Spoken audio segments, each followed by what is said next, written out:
महाउत्सव की जय।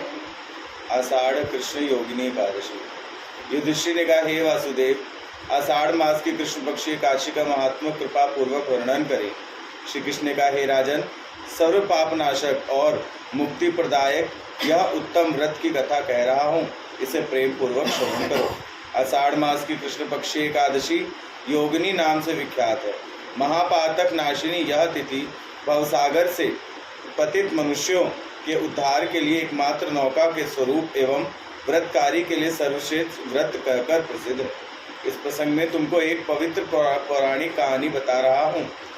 अलका नगर में शिव भक्त परायण कुबेर नामक एक नरपति थे। उनका हेममाली नाम की एक पुष्प चयनकारी माली थी। वैशालक्षी नाम की सुंदर स्त्री के प्रति वह अत्यंत आसक्त था। प्रतिदिन शिव पूजा के लिए वह मान सरोवर से पुष्प चयन कर यक्षराज कुबेर को देता था। एक दिन वह अपनी पत्नी के प्रति कामासक्त होने के कारण पुष्पों को लेकर कुबेर को देने नहीं जा सका। पत्नी के मुंह में फंसकर घर पर ही रह गया। दोपहर बीत आई। अर्चन का समय व्यतीत होता देख राजा ने कुत्र होकर के माली के विलंब का कारण जानने के लिए एक दूत को भेजा। दूत ने राजा को आकर कहा, वह घर में स्त्री के साथ रमण क्रिया में मग्न है।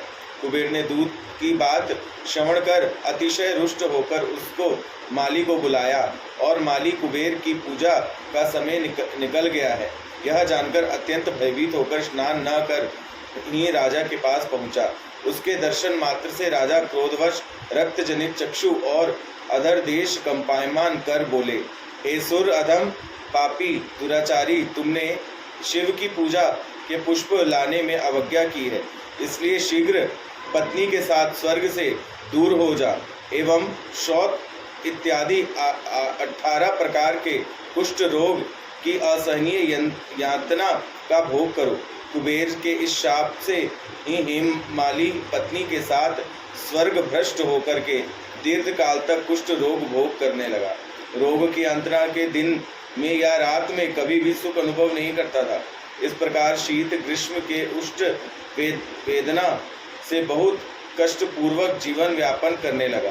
किंतु दीर्घ काल तक माली महादेव के अर्चन पुष्प संग्रह के फल से शापग्रस्त होकर भी वैष्णव प्रवर शिव का स्मृति नहीं होता था।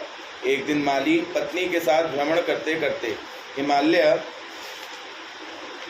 हिमालय प्रदेश में श्री मार्कंडे ऋषि के आश्रम में पहुंचा। कुष्ठ रोग से पीड़ित सपत्नी हेममाली को देख करके श्री मार्कंडे मुनि ने उनसे पूछा, तुम किसके अभिशाप से ऐसे निंदनीय कुष्ठ रोग से ग्रस्त हो गए? उसने उत्तर दिया, हे मुनिवर, राजा धन कुबेर का मैं नौकर था, नाम है हेममाली।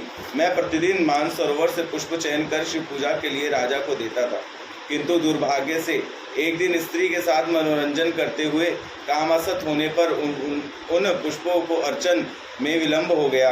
तब राजा ने अभिशाप से इस प्रकार मेरे दुर्दशा हुए हैं। यहाँ पे हम पद्म पुराण का एक वाक्य पढ़ेंगे। पद्म पुराण में वर्णित है, कुष्ठ रोग किसको होता है? जो अपने गुरुदेव से जुबान लड़ाता है एवं उनकी निंदा चुगली करता है, उनको पूर्व जन्म में कुष्ठ रोग होता है। जैसे जन्म में कई लोग होते हैं जिनको कुष्ठ रोग होता है, तो वो लोग होते हैं। परोपकार का साधु का स्वभाव धर्म है। हे ऋषि श्रेष्ठ, मुझे अत्यंत अपराधी जानकर मेरे प्रति प्रसन्न हो गए। दयार्द चित्त मार्कंडे मुनि ने कहा, हे मालिन, तुम्हारे मंगल के लिए शुभ फलप्रदा एक व्रतोपदेश कर रहा हूँ, उसे श्रवण करो। आषाढ़ मास की कृष्ण पक्षीय योगिनी नाम एकादशी व्रत का भक्ति भाव से पालन करना। इस व्रत के प्रभाव से समस्त प्रकार की कुष्ठ व्याधि से मुक्ति हो जाओगे। श्री कृष्ण ने कहा, ऋषि का उपदेश पूर्ण वाक्य श्रवण कर माली ने उनको साष्टांग दंडवत प्रणाम किया। उसके बाद में अत्यंत आनंद के साथ ऋषि के आदेशानुसार निष्ठ सहित योगिनी एकादशी व्रत का पालन करने लगा। हेममालिन सब प्रकार से रोग मुक्त हुआ और पत्नी के साथ सुखपूर्वक जीवन व्यापन करने लगा। हे युधिष्ठिर, इस प्रकार व्रतोपास का महात्मा कीर्तन किया। यह व्रत पालन करने वाले को 88 सहस्त्र ब्राह्मण भोजन का फल प्राप्त होता है।